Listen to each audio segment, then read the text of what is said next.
بعض ضروری مسائل ایسے ہوتے ہیں کہ نہ چاہتے ہوئے بھی معلوم کرنا ضروری ہے اور نہ چاہتے ہوئے بتانا بھی ضروری ہے، کیونکہ ان میں شریعت کا بڑا دخل ہے۔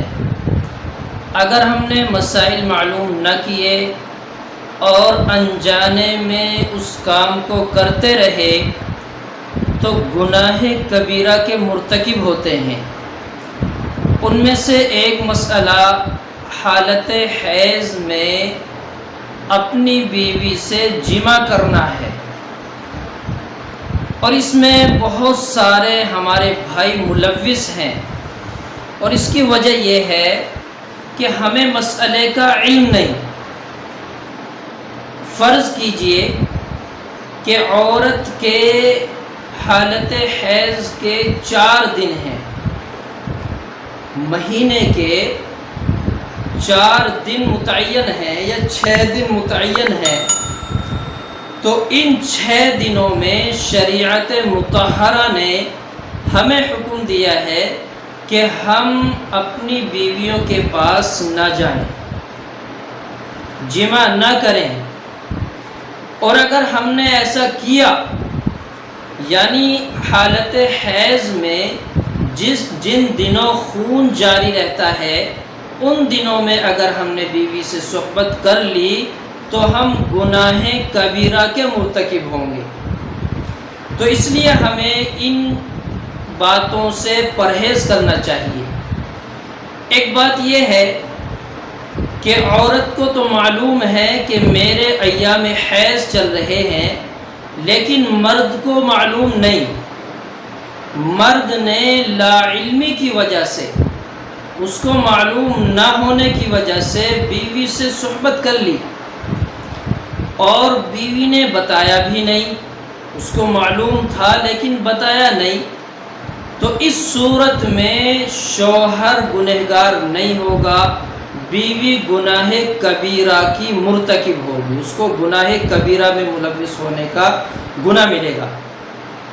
اسی طرح اگر ایام حیض تو مکمل ہو چکے، فرض کیجئے کہ 4 دن مکمل ہو گئے اور خون بند ہو گیا 5 بجے، ملاقات کی 6 بجے، لیکن عورت نے غسل نہیں کیا، تو اس وقت بھی وہ گنہگار ہوں گے۔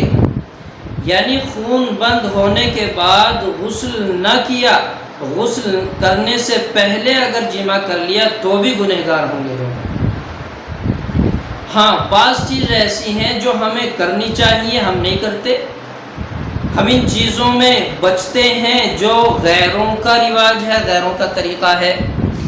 بعض حضرات جس عورت کو مہینہ شروع ہو گیا اس کے ہاتھ کا کھانا بھی نہیں کھاتے، کپڑے دھلے ہوئے نہیں پہنتے، اس کے پاس اٹھنا بیٹھنا اس سے بھی اعتراض کرتے ہیں، تو یہ طریقہ یہودیوں کا ہے، اس طریقے سے بچنا چاہیے۔ حضرت عائشہ صدیقہ رضی اللہ تعالیٰ عنہ فرماتی ہیں کہ جس وقت میرے ماہواری کے دن ہوتے تھے، ایام حیض کے دن ہوتے تھے، تو میں اور نبی پاک صلی اللہ علیہ وسلم ایک چادر میں سوتے تھے۔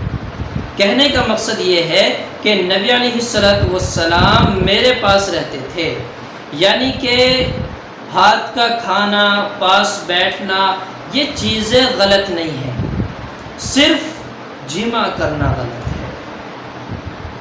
تو ہمیں ان چیزوں سے بچنا چاہیے۔ یہ طریقہ غیروں کا ہے، تو اس غیروں کے طریقے کو چھوڑیں، نبی کا طریقہ اپنائیں۔ اور اس دوران ایک بات اور میرے یاد آ گئی، میں بتلا دوں، اس کے تعلق سے بہت سارے مسائل ہیں، بہت ساری باتیں ہیں، لیکن میں چاہتا ہوں کہ ضروری باتیں آپ حضرات کے سامنے آ جائیں۔ ایک بات یہ یاد آئی کہ اگر حالت حیض کے ایام ہیں تو ان دنوں عورت قرآن کریم پڑھ سکتی ہے یا نہیں؟ نماز تو پڑھ ہی نہیں سکتی، روزے نہیں رکھ سکتی، تو قرآن کریم کی تلاوت کرے یا نہ کرے؟ تو تلاوت بھی منع کی گئی ہے۔ اگر اردو کی کوئی دعا والی کتابیں ہیں، مسنون دعائیں ہیں، تو کپڑے سے اس کو پکڑ لے اور دعائیں پڑھ لے. یعنی دعا تسبیح وغیرہ پڑھنے کی اجازت ہے. یا کوئی عالمہ ہے بچوں کو پڑھاتی ہے تو وہ آیت مکمل تو نہ پڑھے لیکن الفاظ کاٹ کاٹ کر پڑھے، بتلا دے. بتلانے کے طور پر الف بتلا دیا، الحمد بتلا دیا، اس طرح کے الفاظ بتلا دے تو اجازت ہے، ورنہ نماز روزے قرآن کی اجازت نہیں ہے. تو یہ ضروری مسائل ہیں، ہمیں سمجھنے چاہیے، سیکھنے چاہیے.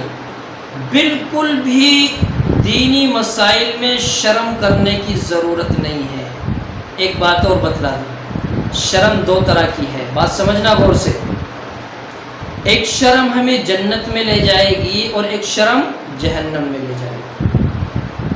بڑی عجیب بات ہے. جنت میں لے جانے والی شرم یہ ہے کہ ہماری نگاہ غیر محرم پر پڑی، ہم نے توبہ استغفار کیا، نگاہ ہٹا لی، تو یہ نگاہ دین کی خاطر، اللہ کی خاطر تھی، اللہ کی رضا کے لیے تھی. غیر محرم سے نگاہ ہٹائی، اللہ تبارک و تعالی اس کو جنت کی بہترین حوروں سے ملاقات کرانے کا شرف دیتا ہے. اور ایک شرم ہم کو جہنم میں لے جائے گی. نماز آتی نہیں، شرم کی وجہ سے معلوم نہیں کرتے، لوگ کیا کہیں گے، 50 سال کی عمر ہو گئی، 60 سال کی عمر ہو گئی، روزے کے مسائل یاد نہیں، حیض نفاس کے مسائل یاد نہیں، قرآن کریم کی تلاوت کے مسائل یاد نہیں، ہمیں روزے کے، زکوٰۃ کے، حج کے مسائل یاد نہیں، دین کا علم نہیں، شرم کی وجہ سے معلوم نہیں کرتے. لوگ کیا کہیں گے، ذہن میں یہ ہے لوگ کیا کہیں گے، تو دین سے بے دین ہو گیا، دور ہو گیا. جب نماز کا علم نہیں، مسائل یاد نہیں، نماز یاد نہیں تو کیا پڑھے گا. جب نہیں پڑھی تو گنہگار ہوگا، روزہ نہ رکھا تو گنہگار ہوگا. تو یہ دین کے معاملے میں شرم کرنا ہم کو جہنم میں لے جا سکتا ہے. اللہم احفظنا من النار، اللہ ہماری حفاظت فرمائے. تو مجھے صرف آپ کے سامنے حیض کا مسئلہ رکھنا تھا. یہ 2-4 باتیں اس لیے کر دیں کہ آپ حضرات کو تھوڑی سی توجہ ہو جائے، انسیت ہو جائے، دین سے محبت ہو جائے. اللہ تبارک و تعالی مجھے بھی آپ کو بھی سمجھ عطا فرمائے، عمل کی توفیق عطا فرمائے. آمین ثم آمین.